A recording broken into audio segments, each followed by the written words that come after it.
In part 2, some difficult topics of violence and abuse are discussed. If this is a trigger for you, I recommend you listen with a trusted loved one for support. For my family who may be listening, please note the speakers on this podcast developed their own opinions based on the source documents and are not necessarily expressing my views. I want everyone listening to know I love my family, and they have been incredible in their own ways in my life and showed me unconditional love. Thank you. Welcome back to our deep dive into Cody's life. Right, it was the last time we were looking at Cody's present situation. All of the stuff going on right now. Exactly, and it is a lot. You know, there's that intense mix of like potential home loss, financial strain, and then the separation from Joel. Right, and still going on because of the immigration issues, and ongoing and really stressing. But to get like how Cody's facing all of that, with, you know, I don't even know what word to use, grit or perseverance. Perseverance, tenacity. We need to go back further.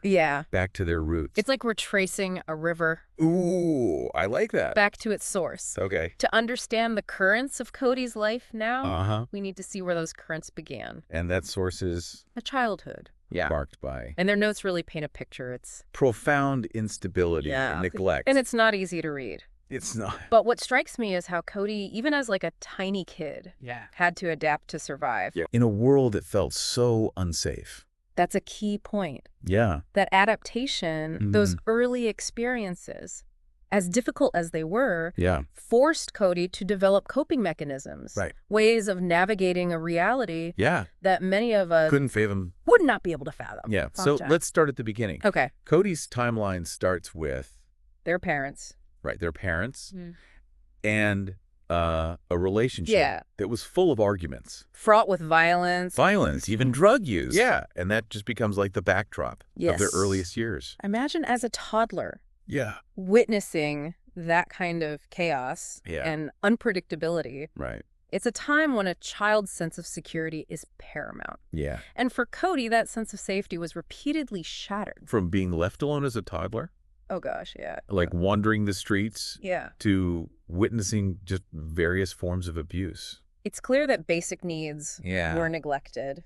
And it's not even just like isolated incidents. No. It points to a really troubled environment. A deeply troubled environment. Like think about getting kicked out of preschool because of a false accusation. Think about that. Or grappling with a severe stutter. And developing agonizing coping mechanisms just to get through the day. It's a lot. It is. And sadly, when Cody went to live with their dad, after their mom went to prison, their dad was physically present, but largely emotionally absent. We see this pattern of physical presence but emotional absence recurring throughout Cody's life. It really makes you think, like, it does. How does a child learn to form healthy attachments, to trust, when those closest to them are physically there but emotionally unavailable? It's a powerful question, and it underscores a long-term impact. These early experiences. They don't just fade away. They don't. They shape how a person sees the world. How they relate to others. Even how they cope with stress. And during this time, Cody experienced something truly horrific. Years of molestation. By various family friends. Reading through Cody's notes, it's clear that it wasn't just like a one-time thing. It was a pattern of abuse. Happening repeatedly. The impact of such repeated violations, especially at such a young age, can be devastating. Absolutely. It's not just about the physical act. It's about the betrayal of trust. The powerlessness and the long-term consequences for self-worth and the ability to form healthy relationships. And as we move forward in exploring Cody's life, this is going to be a crucial piece of the puzzle. Absolutely. How did those years of abuse shape their sense of self, their view of the world? How they relate to others. Their ability to trust. These are questions that will stay with us. And it's also worth noting that while living with their father, Cody started speech therapy. For their stutter. Right. And struggled with a sleeping disorder that led to accidents at school. I see. It makes you wonder. It does. If these issues, while seemingly separate, could actually be connected to the trauma. Could they be physical manifestations of the stress and anxiety that they were carrying. It's a possibility. It's certainly a possibility. Trauma affects the brain. It does. And its impact can be really far-reaching. Absolutely. Can manifest. In physical and psychological ways that aren't always obvious. So we have a young Cody dealing with unimaginable trauma. Yeah. Struggling to find stability and safety in a world that feels anything but secure. It's hard. And this is only the beginning. Around age 11, Cody's father remarried. Okay.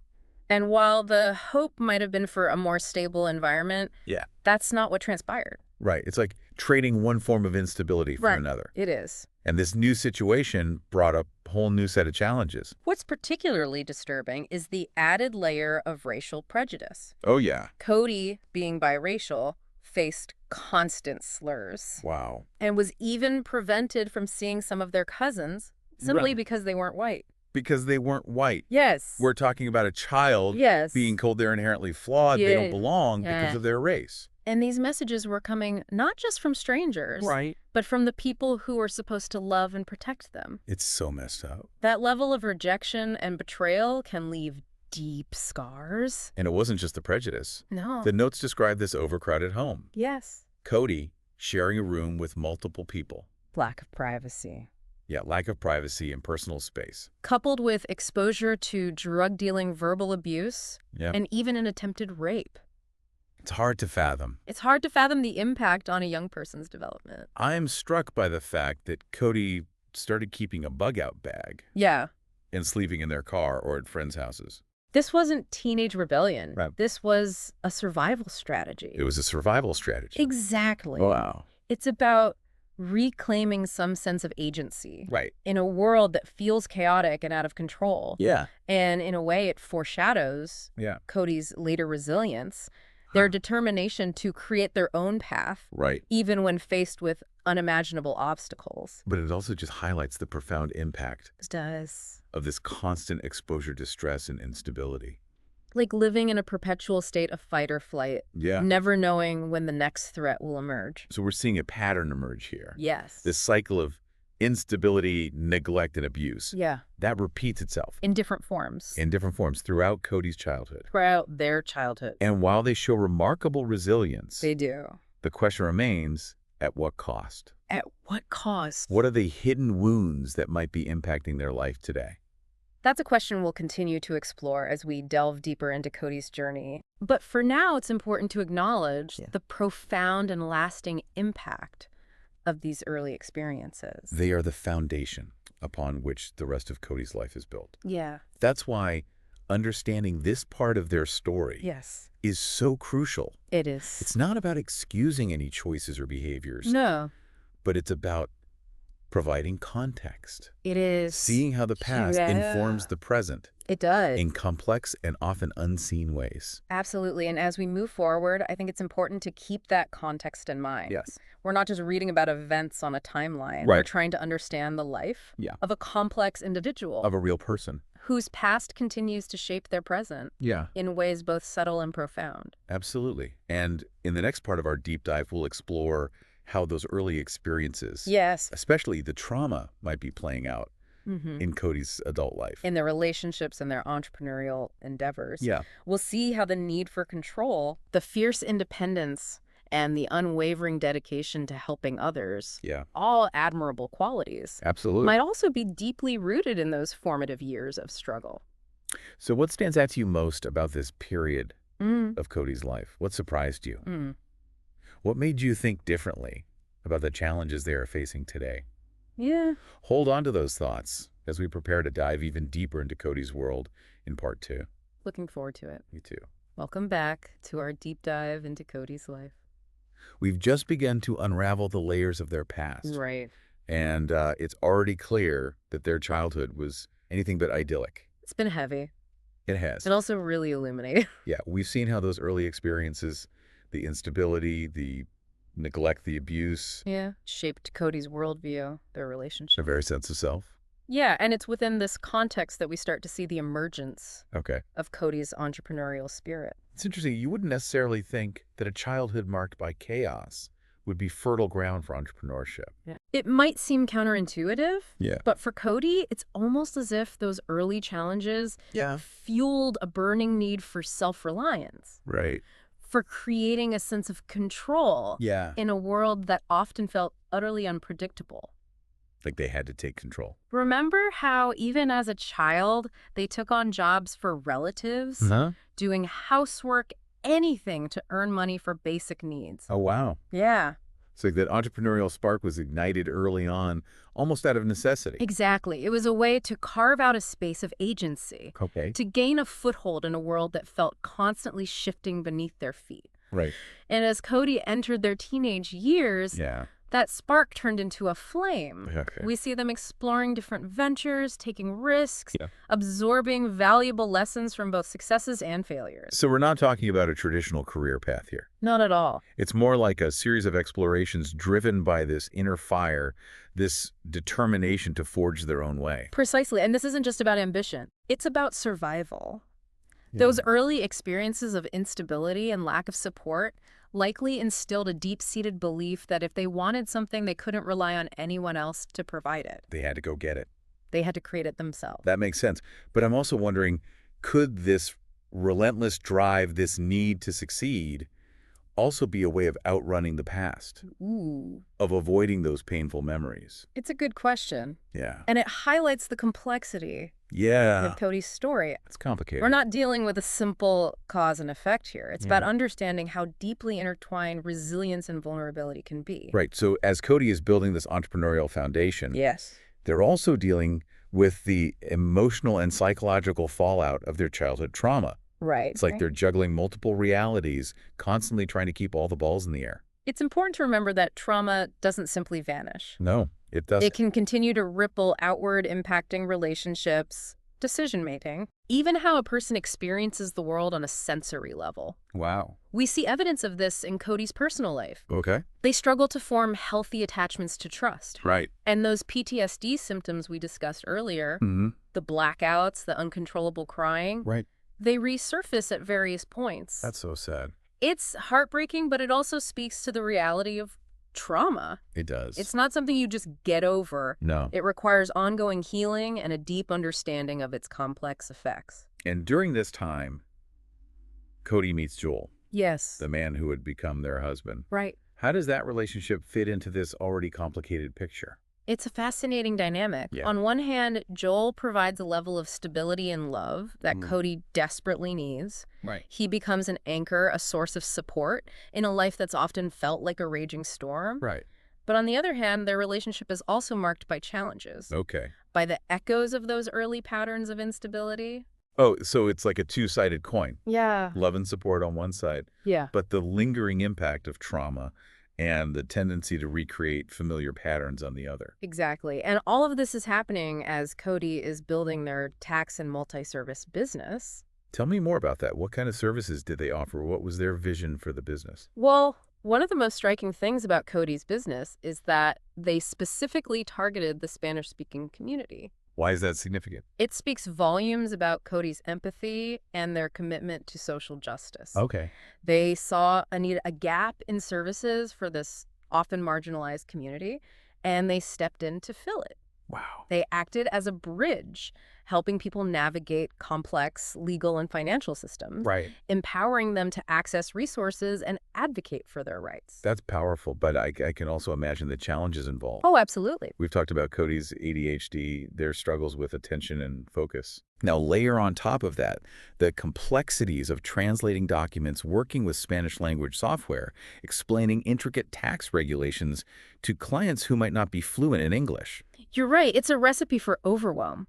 Yeah. And in fact, we do see periods of intense stress, even burnout, as Cody pushes themselves to make this vision a reality. Right. But even in the face of these challenges, their resourcefulness shines through. It does. They find creative solutions, they lean on their network, they adapt and adjust. It's like they're drawing on that deep well of resilience forged in those early years of struggle. But resilience has its limits. It does. Even the strongest individuals can reach a breaking point. Absolutely.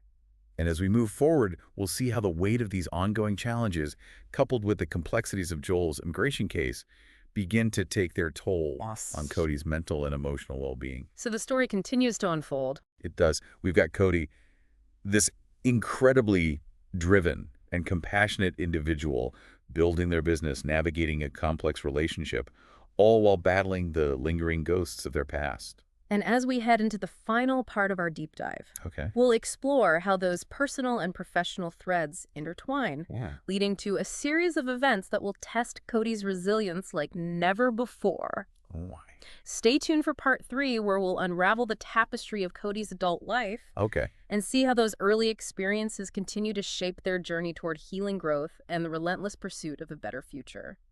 Welcome back to the deep dive. We've journeyed through Cody's challenging childhood and seen how early trauma shaped their incredible resilience and that burning entrepreneurial spirit. It really has been a journey. And now we're stepping into the next chapter, where those hard-won lessons are put to the test in the crucible of adult life. And what's fascinating about this part of Cody's story is how those personal and professional threads we've been following become even more tightly interwoven. It creates this tapestry of remarkable achievements, but also some really profound struggles. We've talked about how Cody poured their heart and soul into building Servicios Rice Velasquez, their tax and multi-service business. It became their mission. Their way to not only provide for themselves and Joel, but also to give back to a community they deeply understood, the Spanish-speaking population. And we know that serving this community, while incredibly meaningful, also presented some unique obstacles. Absolutely. Think about it. Cody was not only running a business and dealing with the usual challenges of entrepreneurship, they were also acting as a cultural and linguistic bridge. We're talking about translating complex documents, grappling with Spanish language software, and explaining confusing regulations to clients who might not be fluent in English. It's a testament to Cody's commitment that they didn't shy away from these challenges. They embraced them. But it's also important to recognize that for someone with ADHD, those cognitive demands could be especially draining. You're right. Imagine trying to manage the daily grind of a growing business while also tackling intricate tax codes and navigating the complexities of the immigration system, all while dealing with the lingering effects of childhood trauma. It's a lot to carry, and we do see periods of intense stress and burnout as Cody pushes themselves to their limits. But what strikes me is how they keep finding ways to adapt. They do. It's like that resourcefulness, that ability to pivot and problem solve is woven into their very being. You can see how those early experiences of instability and the need to constantly adjust to new environments might have forged those skills.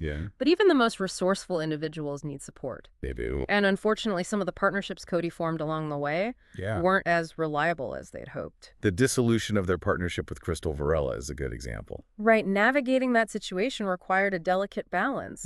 Protecting the interests of the business, ensuring a clean break, while also trying to maintain a cordial relationship. It's a reminder that even when a partnership starts with the best intentions, things don't always work out. They don't. And it's to Cody's credit that they were able to handle that situation with such professionalism and maturity. Absolutely. And you see that same level-headedness when it comes to legal matters. Remember, Cody has a legal background, and it definitely comes in handy as they navigate contracts, compliance issues, and the importance of protecting intellectual property. It's like they're drawing on every tool in their arsenal, every bit of knowledge and experience to build this business and make it thrive. But while Cody is pouring so much energy into their professional life, there's a parallel story unfolding Joel's immigration case. It's a constant source of stress and uncertainty, casting a shadow over everything. Their I-601 waiver petition is incredibly moving. You can feel the emotional weight of their situation, the fear of losing the person who's become their rock, their anchor. It's a stark reminder of the human cost of immigration policies. It is. How they can tear families apart. And create such profound emotional suffering. And for Cody, it's not just the emotional toll. It's the added layer of bureaucracy. The legal hurdles, the constant feeling of being caught in a system that feels designed to keep them apart. And remember, we're talking about someone who's already carrying the weight of past trauma. It's no surprise that as these pressures mount, we see their mental health deteriorating. The notes describe increased anxiety, deepening depression, even a return of some of those PTSD symptoms we talked about earlier. It's like they're fighting a battle on multiple fronts, building a business, navigating a complex legal system, trying to hold on to their relationship, and all the while grappling with the lingering effects of their past. It makes you wonder, how much can one person endure? I know. Where is the breaking point? That's a question we all grapple with, isn't it? It is. Where is the limit of human resilience? It's a sobering thought, but even as we acknowledge these struggles, it's important to remember everything Cody has accomplished. Absolutely. They built a thriving business, dedicated themselves to serving their community, fought tirelessly for their loved ones. Their story is a testament to the incredible strength of the human spirit. Capacity to overcome adversity, even when the odds seem insurmountable. And while their journey is far from over and the challenges remain very real, I find myself feeling a sense of cautious hope. I understand that Cody's story reminds us that even in the darkest of times, there's a flicker of light, a spark of resilience that refuses to be extinguished. And it's that spark that ultimately gives us reason to believe in a brighter future. It does. Thanks for joining us on this deep dive. We hope you'll keep Cody's story in your heart. It's a powerful reminder that behind every data point, every headline, there's a human story, a life filled with both immense challenges and remarkable triumphs. Take care. Thank you for watching. Stay tuned for part 3.